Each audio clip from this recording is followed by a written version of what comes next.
Yo, what's up YouTube? I'm back again with another video, and today I'm working on my 2009 Pontiac GA GT, and I'm gonna be doing the front brake pads. I already did the driver's side, but I'm gonna go ahead and show you how to do it for both sides really. So first thing you want to go ahead and do is jack the car up a little bit, and you want to go ahead and pop off these little black caps if your car have them, and you can either use a screwdriver or Phillips to get them off. So after that, I go ahead and I use my little air tool with a 22-inch socket on there. And if you don't have that, you can also use a 4-way. So I'll go ahead and use it.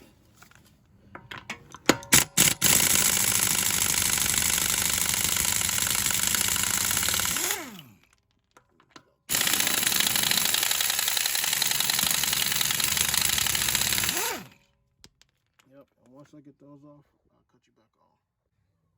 Now the next thing you do after you take the tire off, you want to go ahead and turn the wheel towards the driver way, so it'd be pointing that way so you can have easier access to get your bolts off so you can take your caliper off. And this is your caliper right here. And the tools you need for this job would be a 12-inch socket and a ratchet, and you also need a C-clamp to push it back in. I'll also show you those steps once I get there. So first thing I'm gonna do is go ahead and take this 12 off in the back. It's on there pretty tight, so righty tighty, lefty loosey. There we go. And also do the same thing for the bottom bolt that's down here.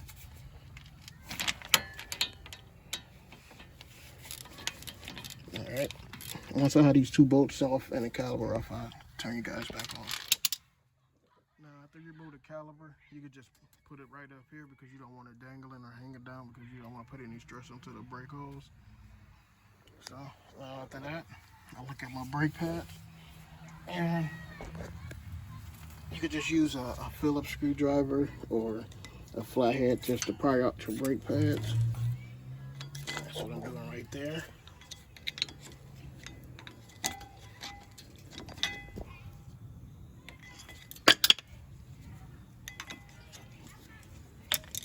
As you can see, they still have a lot of meat left in them, but I got a warranty on them, so I said I might as well change them out before the winter anyways, even though I'm putting this car up. So now with this next step right here, when you put in I guess the little brackets for the new rotors, I've seen some people use new brackets and I've seen some people that don't use them at all, but in this case, on the opposite side, I use new brackets, and I'm gonna do the same thing for this. And in order to take these down, you just have to pry them down a little bit. Get your little flathead screwdriver and go right up here on the side to pry them down, and you can just use it on the side to pry it up as well. And it'll come right up. And then after you put your new ones on, you just apply some of this grease around it, brake and caliper grease. Just apply it like right around here, wherever any metal is at. Yep. And once I do that, I'll cut you guys right back on. Now, when it comes down to the greasing part, I normally, like I said, I don't know if this is right or wrong. This is how I was showed to do it or taught to do it, and I've just been doing it ever since. I never had any problems with it. But if you, like any mechanic or anybody like that, if you feel like I'm doing this wrong, just hit the comment section and explain to me. And this is normally how I just grease mine up. You normally don't have to use this much grease, and I normally just put some right here on all the metal parts, and I'll show you how to put it in. This one will go onto your backside. Back here, I don't know if you guys can see that, but and then it just clamp right back into place. And for this side, you want to go ahead and do it the same way. Sometimes you have to play with it and force it in a little bit, but as you can see, I got it. And for the caliper, I don't have the brake tool that everyone uses. So when I do this, I usually grab one of the old brake pads and place it right there. And I use my C-clamp that's right here. And I got my C-clamp clamped on. I go ahead and I do this like 5 turns. And then I'll take it off this, and then I'll do it on this one so it can kind of be even when I'm pushing it both back in. And after that, I'll show you how to put it back on and tighten down your 12s. So after I use my C-clamp to push the pistons back into the caliper, I reinstall my caliper back onto my brake pads, which onto the bracket. And now I can go ahead and put my 12s back inside, my 12-inch bolts back inside. And you want to go ahead and tighten those down. And sometimes you might have to just, as you can see, it's not lined up all the way. So yeah, sometimes you just have to maneuver it a little bit so it can sit properly in there.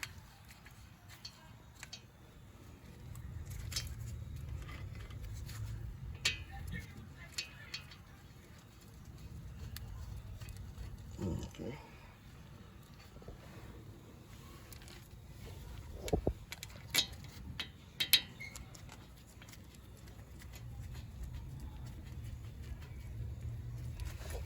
And with this one, you could just, well, if you don't have any electric ratchets or anything like that, you could just use your ratchet.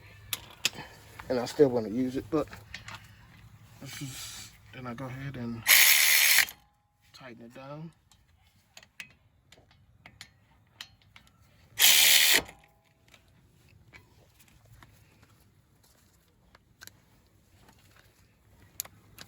And to torque it down too. Just to make sure it's hand tight, I go ahead and give it a little torque down just to make sure that it is tight. After you do that, you go ahead and turn your wheels straight, and you go ahead and put your tire back on and tighten everything down. And that's how you change your front brake pads on a 2009 Pontiac G8 GT. And this is normally, a lot of cars are like this, where it's very, very simple and easy to do. Alright, so if you like this video, hit the like button, subscribe button. I will have more videos of my Pontiac G8 GT. And actually this weekend I'm thinking about doing a review on it. Let's see, I got big plans for it, so just stay tuned and just be patient with me. But like I said, if you like this video, hit the like button, subscribe, and I'll have a lot more videos coming. I got big plans for this car. Thanks, peace out.